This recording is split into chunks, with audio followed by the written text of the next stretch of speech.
right, so welcome everyone to the Oklahoma FANG chapter meeting for our May, and our topic this afternoon is sales and use tax. And we are privileged to have Bryan and our guests with us this afternoon. Bryan Valencia is a tax partner and serves on the executive committee. He graduated from the University of Nebraska-Lincoln with his Bachelor of Science in Business Administration and a Master's of Professional Accountancy. He has more than 30 years of experience in public accounting, specializes in federal taxation, and works regularly with international and state tax issues. He has extensive experience in the IRS examinations and works with clients in manufacturing, oil field services, distribution companies, oil and gas, engineering services, software, healthcare, and real estate. His service expertise includes federal and state tax, compliance, tax consulting, and specialty tax credit consulting. Bryan is also affiliated with the Texas Society of CPAs, the American Institute of Certified Public Accountants, and the Nebraska Society of CPAs. He is also highly involved in his community serving organizations such as the Financial Executive Networking Group, where he's the chair of the Woodlands chapter, United Methodist Church Foundation, and the Boy Scouts of America. Welcome, Bryan, and thanks again for coming to speak to us this afternoon. Then we also have our guest, Lleshaj. Hope I did that justice. Our guest has over 8 years of professional experience in sales and use tax. He is a certified member of the Institute for Professionals of Taxation and spent the last 6 years working for a Big Four public accounting firm. Our guest has extensive experience working with clients in various industries, including energy, manufacturing, telecommunication, and financial services. He specializes in assisting clients in defending audits, filing refund reviews, performing research, voluntary disclosure agreements, and compliance work. Our guest holds a Bachelor of Science in Accounting from East Central University.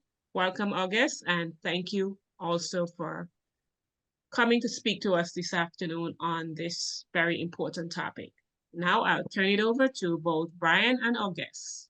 Okay, well, Merlin, thank you for hosting. Thank you for doing what you're doing as the Oklahoma City chapter chair, one chair to another.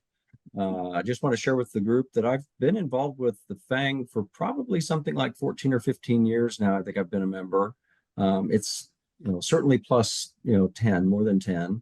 And I was one of the very beginning members of getting the Woodlands chapter going with some good help from someone in the Central Houston chapter as well, and some others. I was introduced and sponsored into the organization by one of the partners at B2B CFO back in those years. And my initial role, I think about 2 months after the chapter got started, maybe 3 months after the chapter got started, I was the vice president of programs. And so I was the one that lined up our speakers. And once I assumed the role as chair, which was probably a year and a half to a couple of years later, something like that, I've kept that role. So I'm actively involved in finding speakers for our chapter on a regular basis for our monthly meetings. And I'm just glad to lean in and help one of the other chapters out and share some knowledge. Today's topic is one that I think will be useful to everybody that's listening in. I hope it will be. I have experience with sales and use tax, but my experience in that regard pales in comparison to that Orgus brings to the table. So you're going to get about probably 95% of the discussion tonight coming directly from Orgus, with me tossing in commentary from the peanut gallery from time to time, is how most of this will line up. Really briefly, so in addition to being the FANG Woodlands chapter chairman, and I'm a co-chair, I have other co-chairs that help with things as well. But I'm also a tax partner, and you read my bio. Thank you for doing that. Tax partner at Calvetti Ferguson. And briefly, I'll just tell a few things about the firm, just so you kind of know, where we work, what we do, kind of who we interact with. We're a middle market CPA firm. We're very Texas centric, but that doesn't mean that we only serve clients here. But we are headquartered in Houston. We have offices in Dallas, Fort Worth, San Antonio, and we have an office in Nashville, Tennessee as well. And we have clients actually internationally and coast to coast. We have clients all over the place. It does things that no one on the call will be surprised about as a CPA firm, being focused on middle market, but we do things like all kinds of tax compliance and planning, cross-border, cross state borders, cross international borders, inbound and outbound. Lots of complicated things like specialty tax credit areas, like research and development tax credits, which happens to be a deep specialization of mine. And we have an assurance practice that audits and reviews financial statements. We can do the actual accounting, bookkeeping. We have a team that does that kind of thing. And we'll do even kind of fractional oversight as controllers, if you will, that type of work. And we have an advisory practice that does things like quality assurance, quality of earnings reviews, due diligence, helping companies get ready for sale and getting sold, expert witness testimony, all kinds of things like that. So it's a very broad service offering that the firm has. I didn't touch on everything, just wanted to give you a flavor of what we do. I'm going to pause. I've practiced for, I think at this point, my slide's a bit old. I've practiced for over 35 or 36 years now. And I started my career back in the Big 8 days with Touche Ross. I stayed about 17 years. I was a partner at Deloitte at the end of my tenure there, and then found my way to a middle market firm, was a partner there for 10 years. And I've been with Calvetti Ferguson for over 9 years as a partner now. So Orgus, I'd like you to tell a few things about yourself. Yeah, thank you, Bryan. First of all, I want to thank Marilyn and Charlotte for inviting us to present to the Oklahoma City FANG chapter. It is an honor to be here, and hopefully we can add some value to your members. Thank you, Dorothy and Chris, for attending. Just to add a little bit to the bio that Marilyn read earlier, I actually recently joined Calvetti Ferguson about 5-6 months ago. I lead the sales and use tax practice. Essentially, my entire professional career has been in the sales and use tax industry. I started initially with the Texas Comptroller Office, where I spent a couple of years there on their taxpayer services on the sales and use tax. I tell people I learned how the auditors think, how the auditors go about auditing certain industries, how they go about auditing taxpayers in general, and the way they go about their analysis and how they arrive to the conclusion of determining tax due or even issuing refunds. And after spending a couple of years there, I moved on with one of the big 4 accounting firms, where I spent about 8 years there. That gave me tremendous experience with large companies across the globe, really working on their sales and use tax issues across different industries. Today's topic is one of my favorites. It's one that the states don't like much, because it's one to where we go back and ask for money back from the state. And so it requires a lot of work in our end, because we need to have all our ducks in a row and cross all our I's and dot all our I's, so that the state has no way but agree with us and make sure that the taxpayers get the money that they deserve. And so my goal for today's meeting is to try to give you guys as much information as possible on how we go about the benefits of the process, and how we go about doing a refund review with a particular taxing jurisdiction.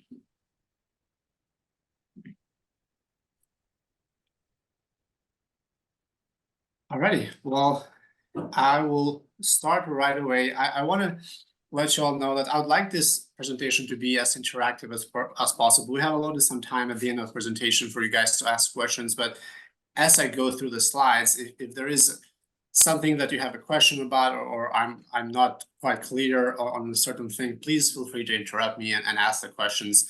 I think that's probably the best way to go about it, but either way, we do have some time at the end as well. So to get started, what is sales and use tax? You probably have heard it, you probably have seen it.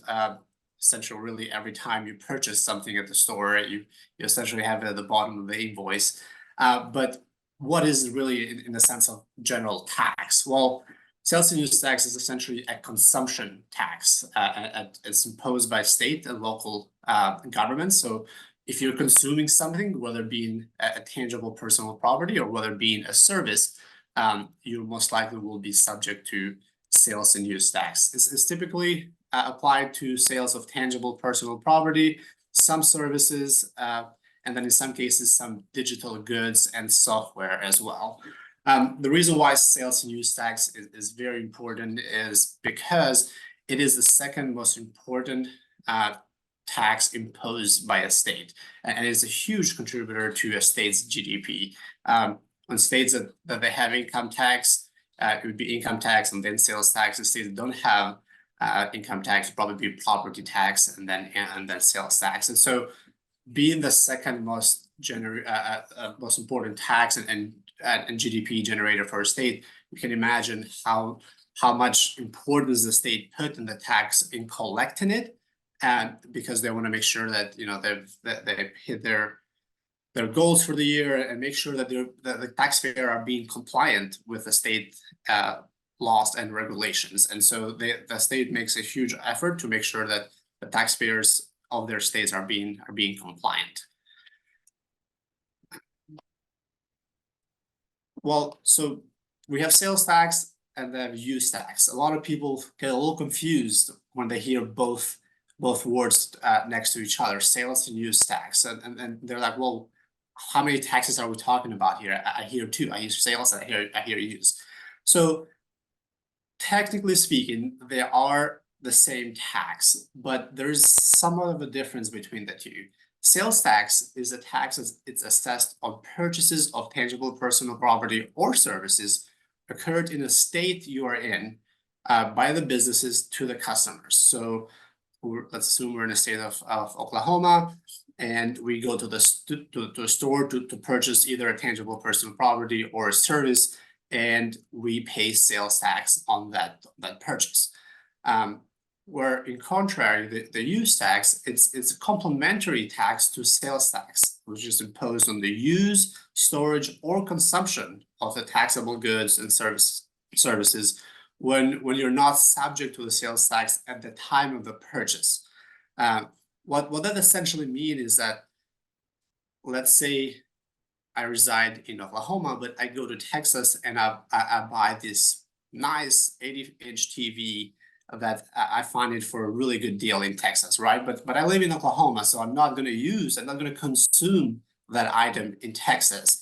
And so whenever I purchase that item in Texas, I'm going to tell my seller, don't charge me sales tax, don't charge me Texas sales tax, because I'm actually shipping this item straight to Oklahoma where I reside, and I'm going to consume that item in my home state of Oklahoma.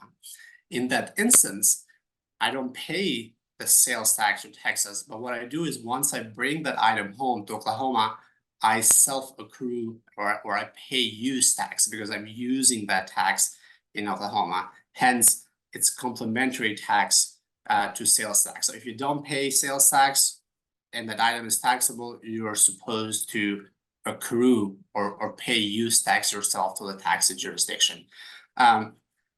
We, believe it or not, we're supposed to do this as individuals. Well, think about Chris, you're overseas, you're back home in England, and you bring something from England to New Hampshire for use. Technically speaking, generally speaking, you are supposed to pay, and I'm not saying that you haven't. I'm pretty sure you have pay use tax to your home state. Now, New Hampshire is a different beast because it doesn't have sales tax at all. But I picked on you because of your British background and being from another country that could bring an item to the state. Yeah, I mean, overseas companies, like sister companies overseas, they've got to be careful not to get a nexus in US states, or they can start having to pay sales tax and income tax as well. So that's an important consideration that you brought up, or just Yeah, absolutely. And we notice a lot. For those of you that are not familiar, there are 5 states in the United States that do not impose sales tax. Those states are Alaska, Delaware, New Hampshire, Montana, and Oregon.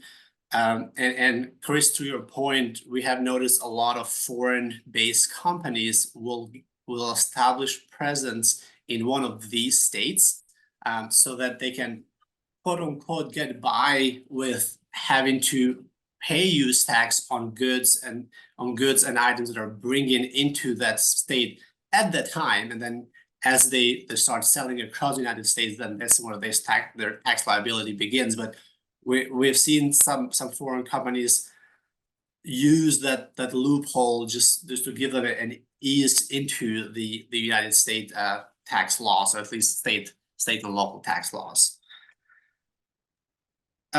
So I provided here a general map of sales and use tax across the United States.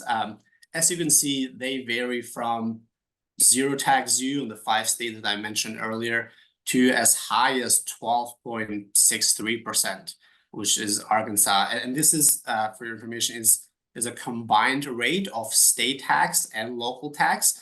A lot of jurisdiction or a lot of states, that's how they divide the sales tax. There's a state portion of the tax, and then there's a local tax or county tax, city tax, all the different taxes for the local jurisdictions that get added on to the state tax depending where in the state you are.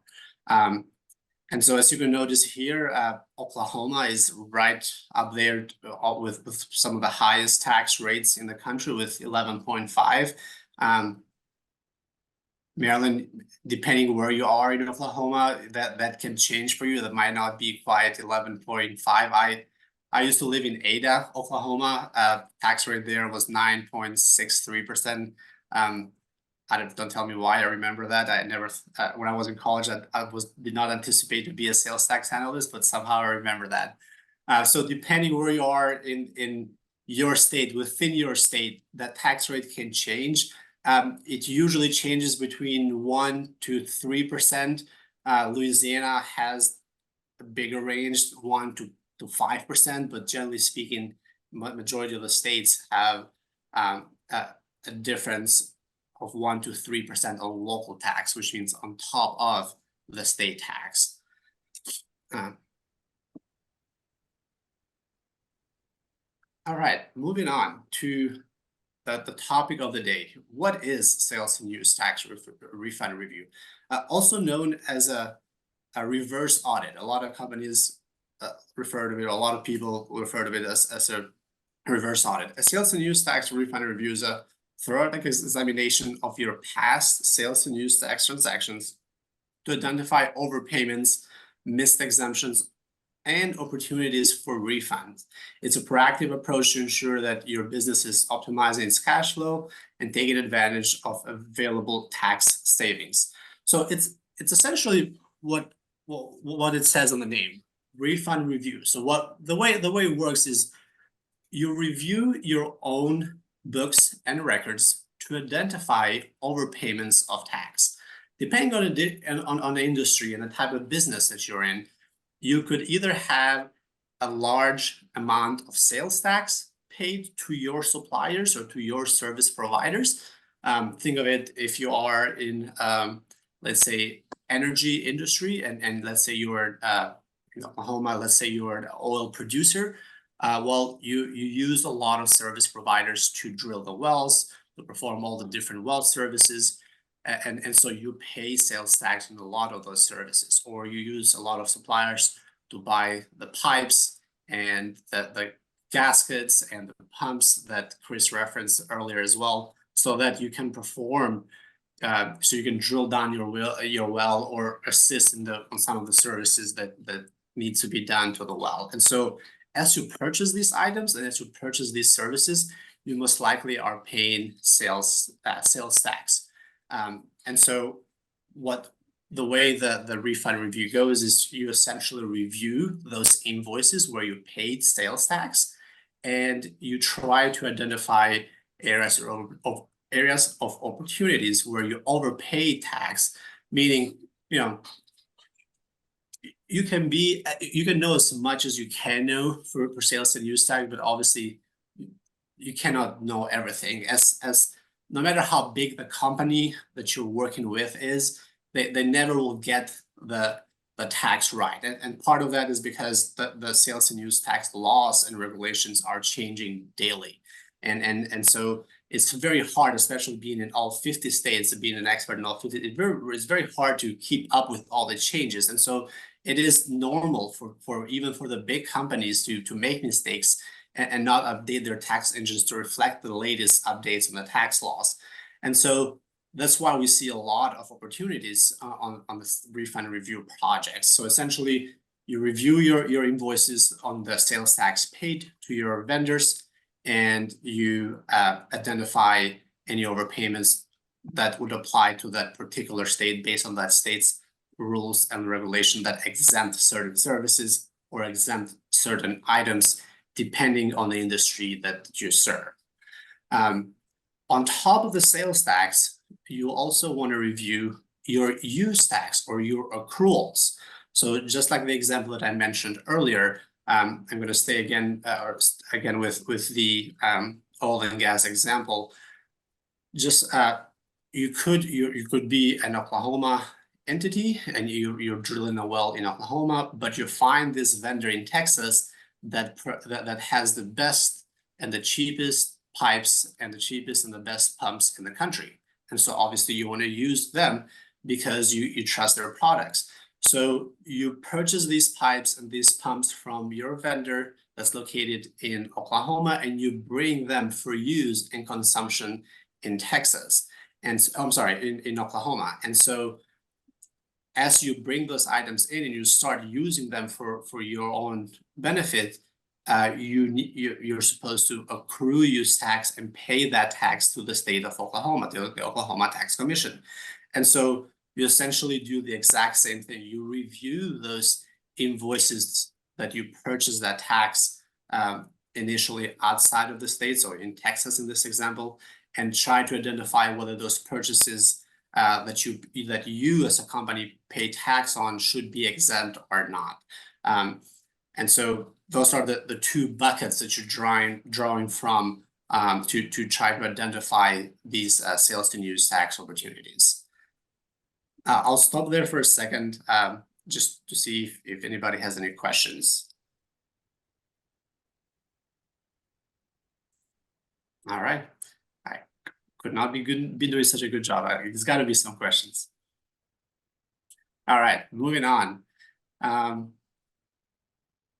What are some of the benefits of sales and use tax refund review? Well, we have identified, we believe there's a ton of opportunities there and a ton of benefits that come with the sales and use tax refund reviews. But I wanted to point out some of what I believe are probably the biggest ones, and the major one would probably be the cost savings that are associated with it. You know, identifying overpayments and errors in sales tax filing can lead to large refund amounts, which can result in cost savings for the business. You know, as you go through a refund review, not only you identify overpayments of tax that you should have not paid to begin with, but now you know that you're not supposed to pay tax on items A, B, and C, and so you fix that going forward. So you in other words, you stop the bleeding. So you have all this cash bleeding that's bleeding out of the company's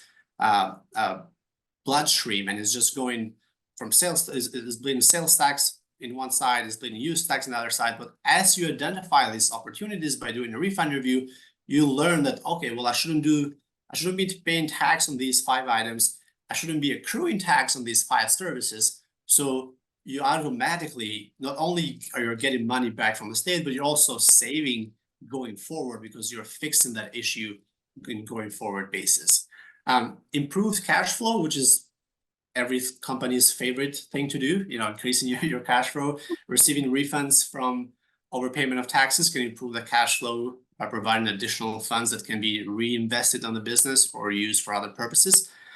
Compliance assurance, you know, regularly reviewing your sales tax transactions can help ensure that compliance with the law and regulations, as well as reducing the risk for penalties and fines that are associated with non-compliance. So where that benefit comes from, you know, as you start reviewing these invoices for sales tax overpayment or use tax overpayments, you know, you start identifying even areas of underpayment, whether you like it or not. Obviously, that's something that you as a company, as a manager of a company, will decide how you want to approach, but essentially it gives you a big picture, not just for overpayments, but as well as underpayments, if there is any there. So you kind of, it kind of fixes that problem as well, in that you identify things that you should be paying tax on that you haven't so far, whether because your supplier has in charge of tax, or whether because you were told that you're not supposed to pay tax on that particular item or service. So you identify those issues and you fix them going forward by starting to pay that tax and avoid any audits from the states and any penalties and interest that can be associated with those with those audits. Another benefit of a refund review is risk mitigation. Identifying and correcting errors in tax filings, businesses can reduce the risk of audits and legal issues. Process optimization.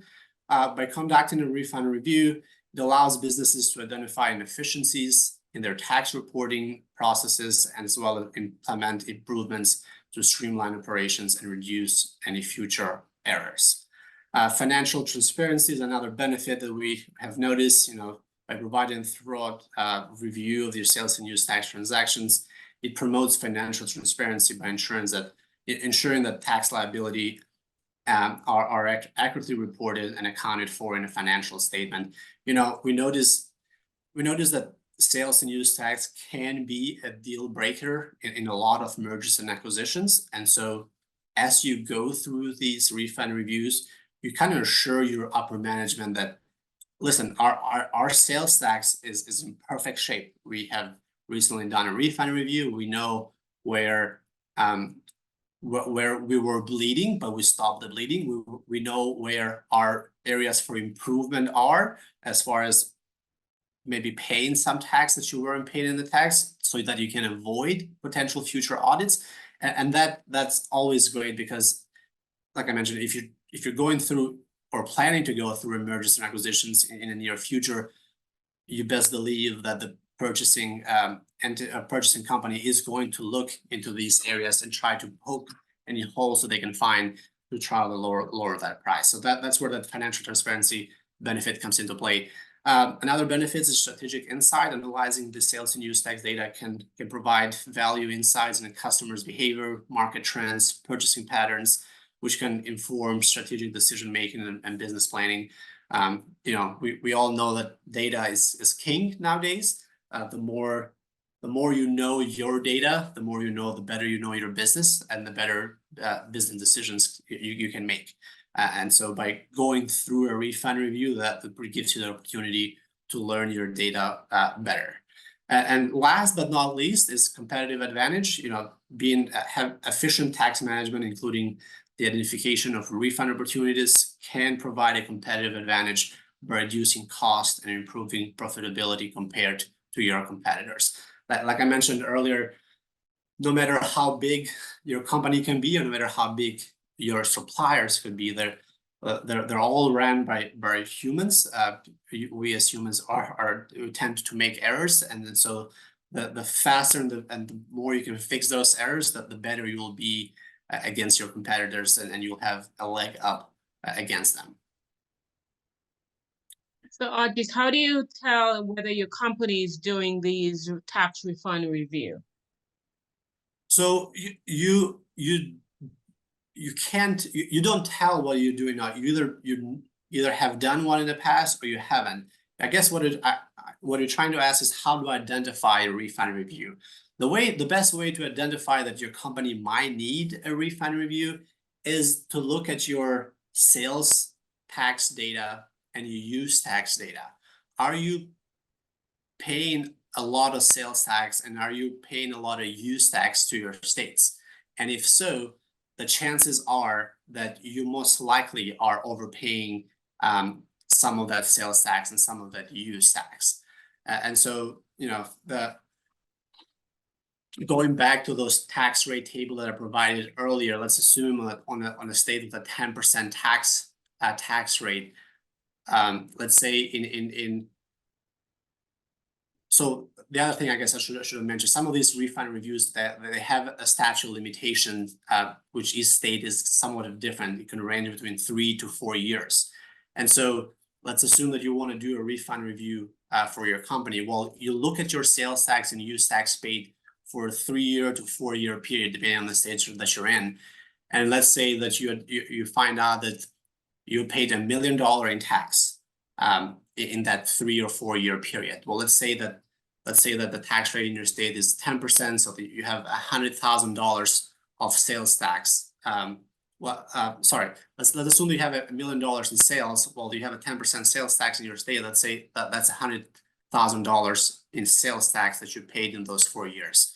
Out of that $100,000, based on our experience, we see anywhere between 20 to 40% of tax errors that the companies do. So out of that $100,000 in tax, you can most likely identify anywhere between $20,000 to $40,000 on tax overpayments.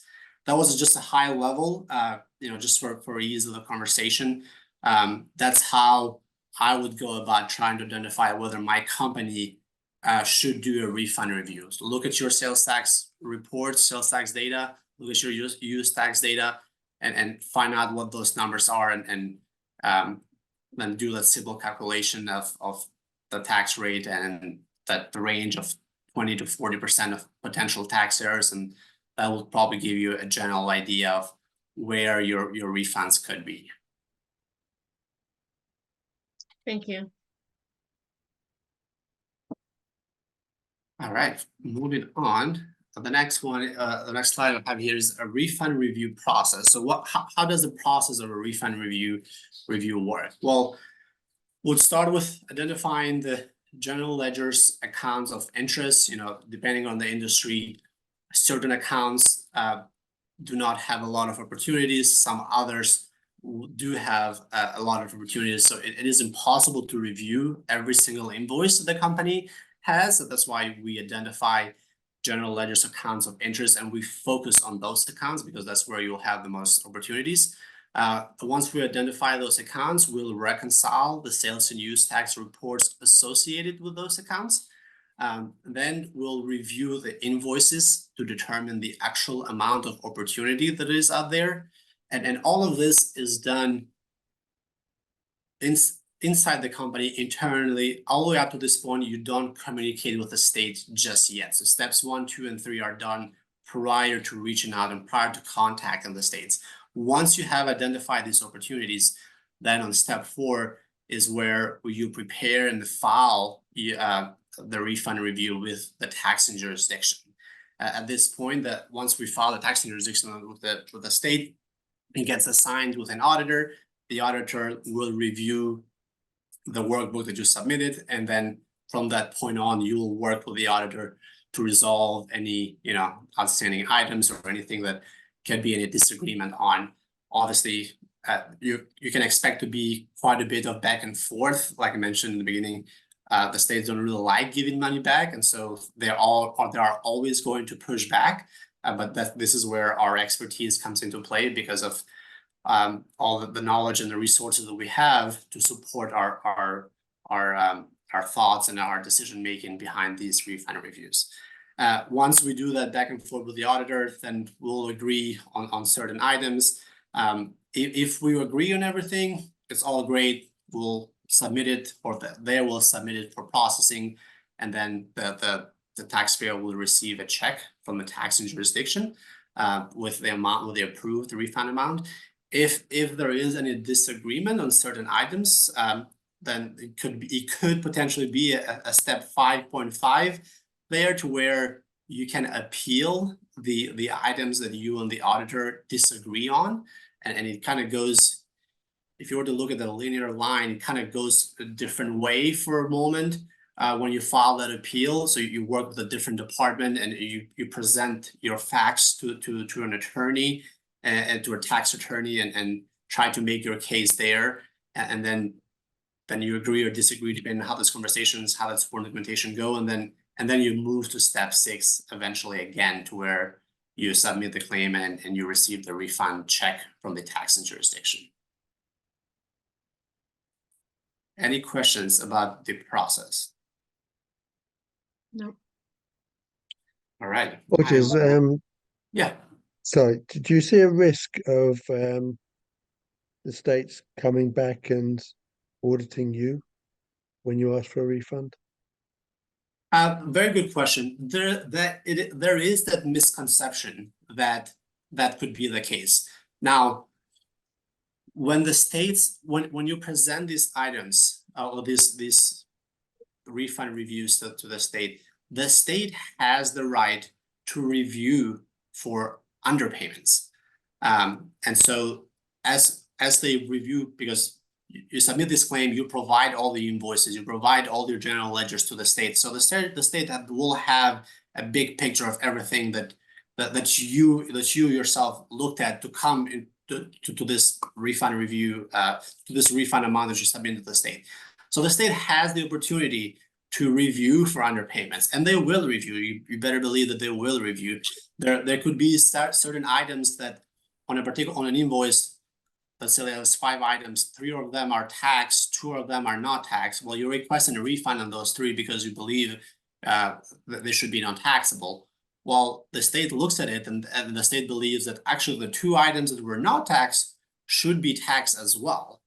And so instead of issuing you a refund, all of a sudden they're asking money back from you. And so this is where that step 5 comes into play, going back and forth with the auditor, explaining why certain things are certain ways. So to answer your question, Chris, it's not a guaranteed thing that if you file the refund review, you're going to get an audit later on, but you can bet on the auditor review or looking for underpayments as they review for your overpayments as well.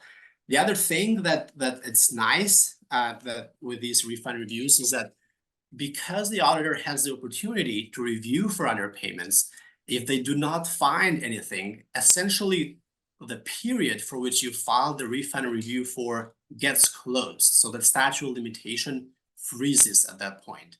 So let's assume they're in a state where the statute of limitation is 3 years.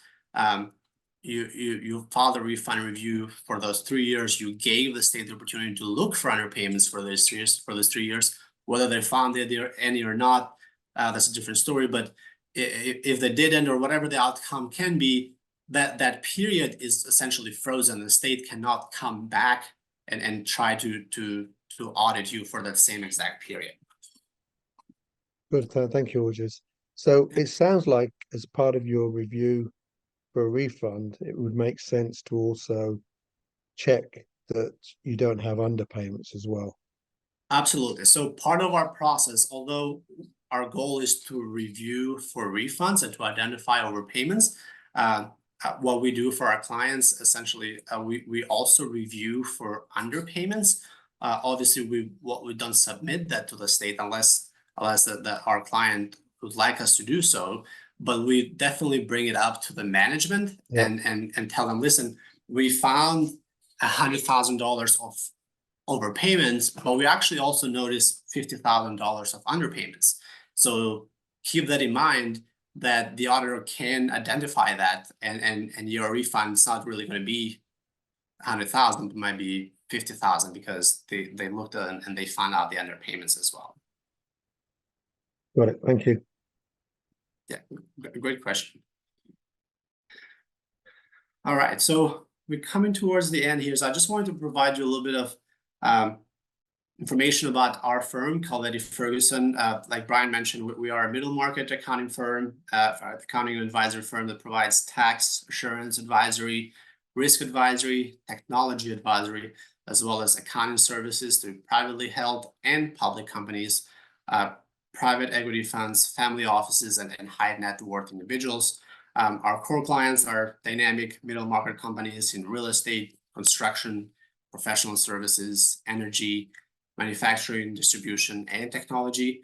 We bring a wealth of hands-on business experience, industry-specific knowledge, the right network and resources to the table, from complex tax issues to new business plans. We go further than just fundamental public accounting services to eliminate hurdles, identify opportunities, and ensure the best for your business. as Bryan mentioned, he has over 35 years of experience in the industry, and a lot of our partners have well over 10 to 15 to 20 years of experience. So we have a wealth of knowledge within our firm, and a wide spread across different industries and across different expertise that we bring to the table for our clients. I've provided mine and Bryan's information. If anytime in the future you or your company or your clients or a friend, a neighbor, somebody that you run into needs help with sales and use tax or anything accounting related, really, whether Bryan and I can be of help. I'm sure if we don't know, and if we don't know the answer, we know the right people to get you in contact with, either within our firm or within our network. We would be glad to be a trusted advisor to you and your company and your friends and family. And so if you ever have any questions, this is our contact information. Please do not hesitate to reach out. So in addition to sales and use tax, do you do other taxes like premium taxes? Premium taxes, no, we don't, but we do cover most areas of tax. I'll tell you, probably it's easiest, Merlin, to list the areas that we don't really have expertise in. Things like excise tax and import duties, we don't really have practice with that. Occasionally, there might be an excise tax question on a one-off basis that someone runs to the ground. But we typically, from a tax perspective, it's federal income, franchise, international tax, but it's the U.S. side of the reporting on that. The firm is a member firm of a large international organization called Prime Global that gives us footprint through affiliate firms in most countries throughout the world. So if there's compliance matters that need to be taken care of outside the U.S. on those forms, we'll have one of our sister firms handle that kind of thing. State and local income franchise tax. We do small amount of property tax rendering, not a whole lot of that. We don't do property tax protests, sales and use tax, the whole gambit of whatever you can think of under sales and use tax. Orgus and our team can handle that. Income tax provisions, that's a niche area, for corporations. Income tax provisions, we have a very strong expertise with that, and many other things. Thank you. Mm-hmm. Well, this was an interesting topic. Glad to be of help. Are there any other questions? I know, Chris, you asked some great questions, so thank you for participating. One more, if I may. Orgus, it was a really good presentation. I enjoyed it a lot. One more question. Yeah. In your experience, do you find that the potential for mistakes that lead to refunds or underpayments is related to the type of tax software that's used and or the way it's been implemented? That absolutely, we certainly see that to be the case.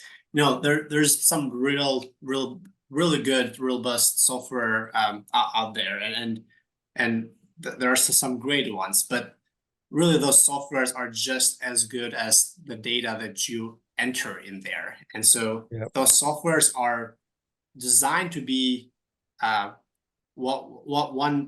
designed to be one set fits all type software. So they might work for one industry, but might not work so well on a different industry. And it's very, very important whenever you first implement a tax software to get the sales tax people involved at the very beginning during that coding phase, because that's what really where we see the biggest mistakes to be, is that certain things get coded the wrong way when they first get implemented, and then that thing just carries on throughout the life of the software, and until it gets caught and until it gets fixed, it will be an issue. And so part of providing and doing a refund review, part of those benefits is identifying these errors, identifying this issue. So if you look at that certain GL account and you're like, well, I'm seeing that everything that's coded to,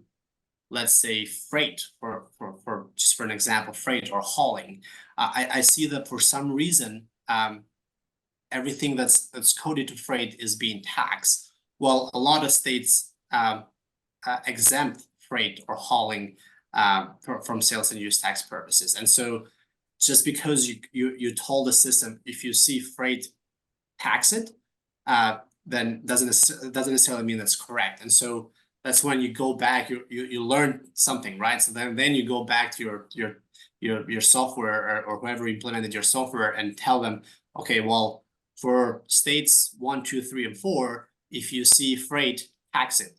For states 5, 6, and 8, if you see freight, don't tax it. And so you fix that going forward. But we certainly do see that that the way and how the tax engine and tax software gets implemented has a big role on any overpayments or underpayments as well. You know, that goes both ways. You know, you could be overpaying something or underpaying because you coded it incorrectly to begin with. Yep, that makes sense. I hope that answers your questions.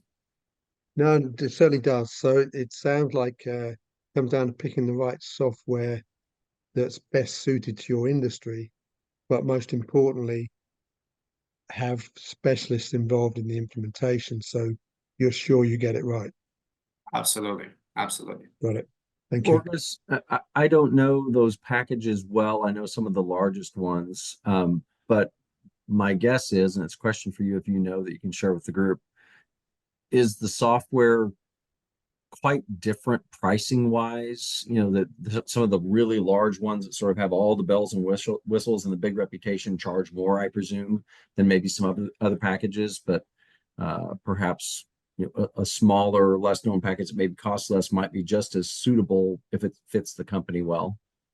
Absolutely, yes. They vary in range between different tax software, and there's hundreds of them out there now, and a lot of them are created to be industry specific, and ideally you want to find one that's suited to your specific industry. But with globalization and with the way that the business world is going, it's hard to find. Nowadays, you even see a manufacturing company enter into a software world, and just because they develop an item or something that could be licensed for software use. So as ideal as that sounds, theoretically, it might not be very practical, just because businesses are so fluid, and you could have different streams of revenue that come up in the future year. But essentially, you have the big tax guys, the Avaleras and Vertexes of the world, where they're huge companies, and they provide, or their sales pitch, I guess, is that they provide anything and everything related to sales and use tax, and they do to some extent. But for some companies, some smaller companies, they might not need everything that they sell, and so they try to sell you in a package that includes a bunch of other stuff that you might not need at this time, whether because your company already has it or the company it's not big enough to need that type of service. But they tend to bring it all together as a one package, which then obviously will increase the price of that software. But then you have smaller type tax engines that are specific to certain industries. They tend to be more price friendly and be cheaper than the big companies. Obviously, with that comes a little bit of maybe a little bit less experience on certain things, on certain implementations, certain industries. So certainly do your research when you pick which engine you're going for. Make sure you ask the right questions. Make sure that they're suited for your industry and that they can serve you best going forward. Very good. Dorothy and Chris, our slides are available to you. We can have those sent out if you would like to have them. Yes, please. Then Yes, please. I have a question. Okay. Please go ahead. Oh, Okay. No, sorry, you go ahead. I was just saying yes, I'd like the slides, please. Thank you. Oh, okay. So thank you for the presentation, August. It's quite informative. But I have a question. Being that you guys are located in Texas area for the most part, do you encounter a lot of clients from New York State, New York City, or it's only Absolutely. okay? Yes, we serve clients all over the country, as well as international, like Bryan mentioned, a lot of international companies that have presence in the US. We are located in Texas, but we have clients all over the country. That's honestly part of why a lot of people ask me, like, how did you choose sales and use tax? Why sales and that's so random? And I tell people part of it is because you have such a wide variety of states that you can work with, and each state is slightly different on certain things, and so it always keeps me on my toes, needing to learn something. There's a statute changes in California, something changes in New York, there is a law change in Texas. It always keeps me on my toes to learn the newest, the latest and greatest that the state is coming up with. And so we certainly serve our clients all over the country, no matter where they can be located. Okay, thank you. Good question, Thank Dorothy. you. Thank you.